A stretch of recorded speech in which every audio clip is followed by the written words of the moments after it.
ancient Egypt, a land of pharaohs, pyramids, and powerful gods. It's a civilization that continues to fascinate us.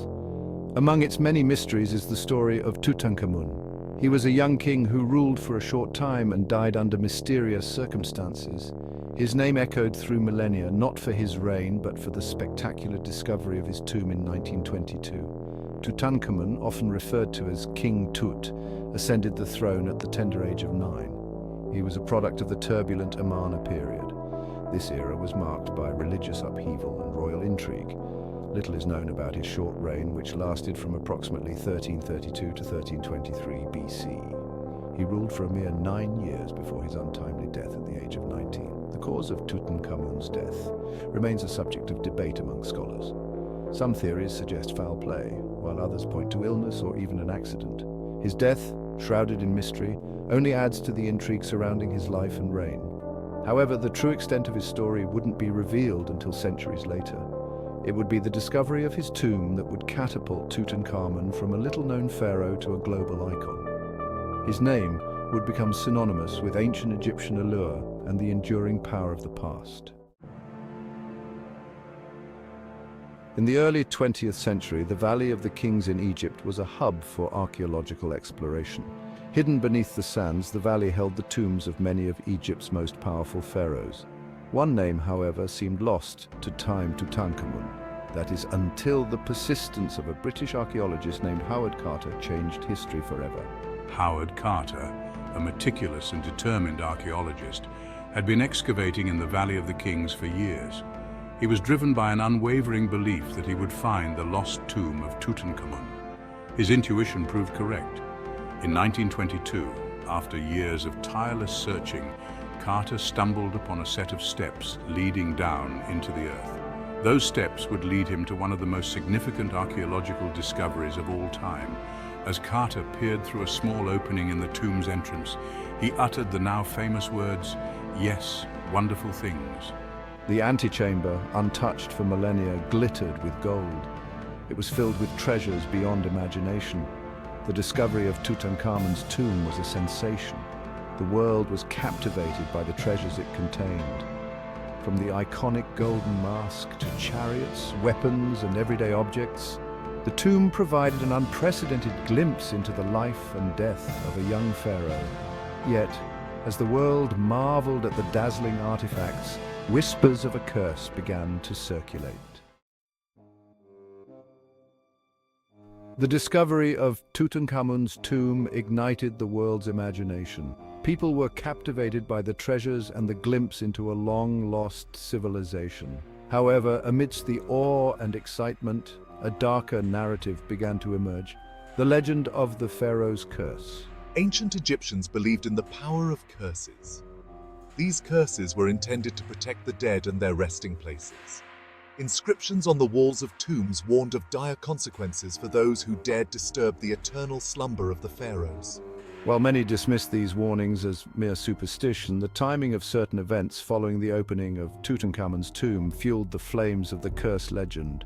Rumors spread like wildfire, fueled by a public hungry for a touch of the supernatural. The stage was set for a modern-day myth to take hold.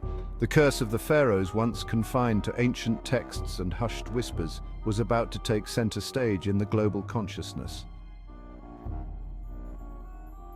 The legend of the pharaoh's curse gained momentum with a series of untimely deaths linked to the discovery of Tutankhamun's tomb. These deaths, often shrouded in mysterious circumstances, captured the public's imagination and provided chilling anecdotes to support the curse's existence.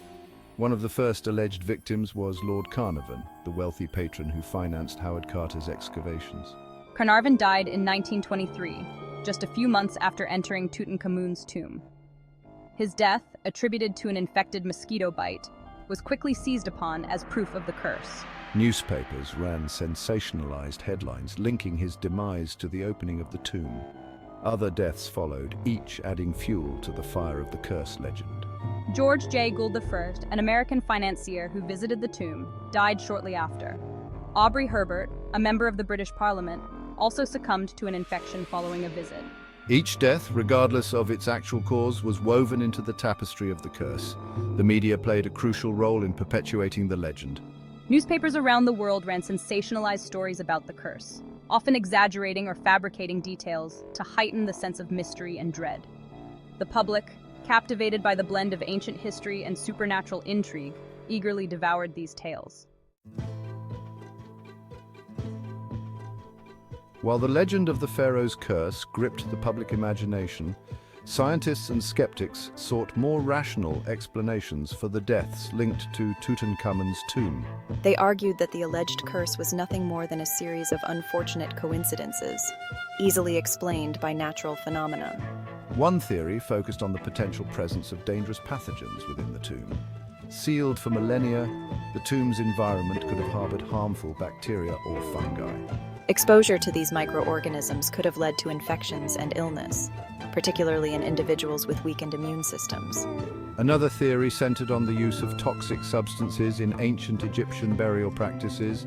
The Egyptians used a variety of chemicals, some of which could be lethal in the mummification process and tomb construction. Exposure to these substances, even after thousands of years, could have posed a health risk. While these scientific explanations offered plausible alternatives to the curse, they often struggled to compete with the allure of the supernatural. The public, captivated by the mystery and drama of the curse, often found the rational explanations less compelling than the idea of an ancient and vengeful force. Beyond scientific explanations, some researchers explored the psychological impact of the curse legend. They suggested that the power of suggestion, coupled with the anxieties surrounding death and the unknown, could have contributed to the perceived effects of the curse. The human mind is highly susceptible to suggestion. When people believe they are cursed, they may experience psychosomatic symptoms such as anxiety, paranoia, and even physical ailments. This phenomenon, known as the nocebo effect, is the opposite of the placebo effect, where positive expectations lead to perceived improvements in health. In the case of Tutankhamun's tomb, the constant media attention and widespread belief in the curse could have created a climate of fear and anxiety. Individuals who entered the tomb, already primed to expect the worst, may have been more likely to experience psychosomatic symptoms. Furthermore, the deaths of individuals linked to the tomb, regardless of their actual cause, would have reinforced the belief in the curse. This confirmation bias, where people tend to seek out information that confirms their existing beliefs, would have made it difficult to challenge the curse's validity.